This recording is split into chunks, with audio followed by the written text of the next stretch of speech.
Saudara yang dikasihi Tuhan, kehidupan kekristenan itu adalah unik. Mengapa? Karena kehidupan kekristenan itu tidak untuk dinikmati sendiri, tetapi untuk dirasakan oleh orang lain, sebagaimana kita betul-betul bertumbuh di dalam Tuhan. Itulah yang disebut dengan buah. Di dalam Alkitab banyak sekali catatan-catatan yang diberikan supaya kita menghasilkan buah. Filipi 1 ayat 22, Paulus mengatakan, "Tetapi jika aku harus hidup di dunia ini, itu berarti bagiku bekerja untuk memberi buah." Dan di dalam Injil Lukas pasal yang ke-6 ayat 45 dikatakan, orang yang baik mengeluarkan barang yang baik dari perbendaharaan hatinya yang baik. Dan orang yang jahat mengeluarkan barang yang jahat dari perbendaharaan yang jahat. Karena yang diucapkan mulutnya meluap dari hatinya. Nah, sekarang kita mendapatkan sebuah istilah baru, yaitu buah yang baik. Dari mana kita menghasilkan buah yang baik dari kehidupan kekristenan kita?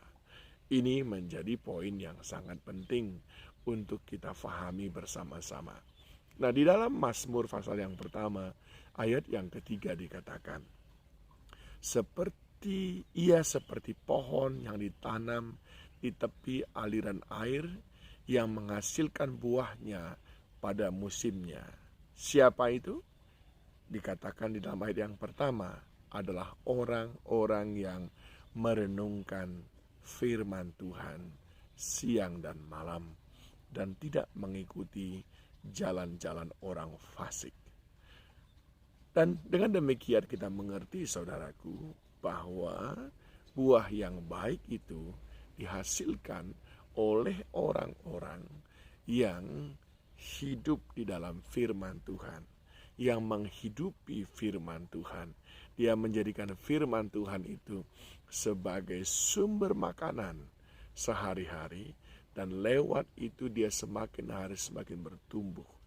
Ada aplikasi firman Allah yang keluar dari kehidupan kita, dan itulah yang membuat kita akhirnya dalam tindakan kita dipandu oleh firman itu.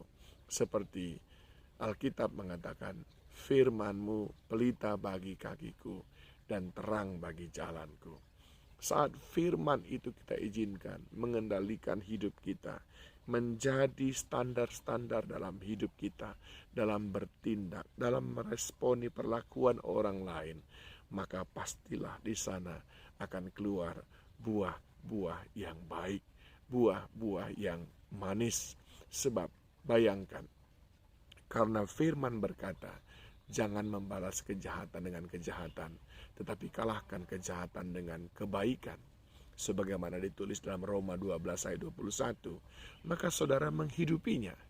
Bukankah orang lain melihat ada buah-buah yang baik dari hidup saudara? Dan itu saudara fahami karena saudara menghidupi firman Tuhan. Bukankah ketika dalam masa-masa sukar sekarang ini, saudara tidak mengeluh, saudara tetap percaya kepada Tuhan?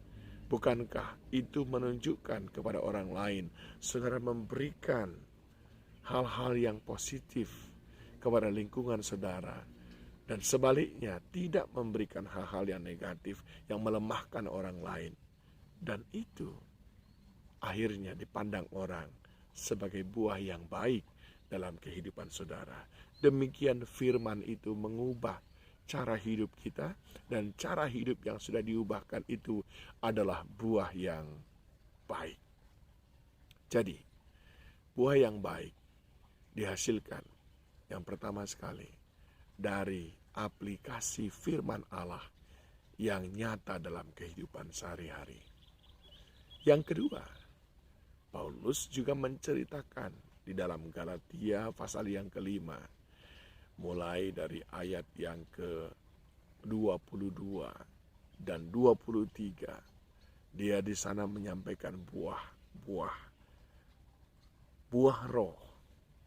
Ada kasih, damai sejahtera, sukacita, kebaikan, kesabaran, kelemah lembutan, penguasaan diri, dan seterusnya, kesetiaan. Itu semuanya adalah buah roh. Nah, saudaraku yang dikasihi Tuhan, bukankah orang suka akan hal itu? Bukankah kalau saudara penuh kasih, orang akan melihat ada buah yang baik dalam hidup saudara? Bukankah ketika saudara sabar dalam segala keadaan, orang melihatnya itu pun sebagai sebuah yang sangat baik? Yang kedua, buah yang baik dihasilkan dari kepenuhan Roh Kudus yang mengendalikan hidup kita sepenuhnya. Ketika hidup kita ini penuh Roh Kudus, artinya dikendalikan sepenuhnya perkataan, perbuatan, pikiran, kehendak kita sepenuhnya dikendalikan oleh Roh Kudus. Maka saat itulah orang ada melihat banyak buah-buah yang baik dalam kehidupan kita. Saudaraku yang dikasihi Tuhan, akhirnya kita mengerti sekarang bahwa buah yang baik itu dihasilkan oleh kehidupan yang menghidupi firman Allah. Dan buah yang baik itu dihasilkan oleh kehidupan yang sepenuhnya dikendalikan oleh Roh Kudus. Manakah akan aku pilih? Tentu aku ingin memiliki buah yang baik dalam kehidupan ini, supaya semua orang memuji, memuliakan Tuhan. Sebab dari buahnya orang akan mengenal pohonnya. Dari buahnya lah orang akan mengenal siapa yang menjadi Allah dalam hidup kita. Siapa yang menjadi standar dalam hidup kita. Mari hasilkan buah yang baik.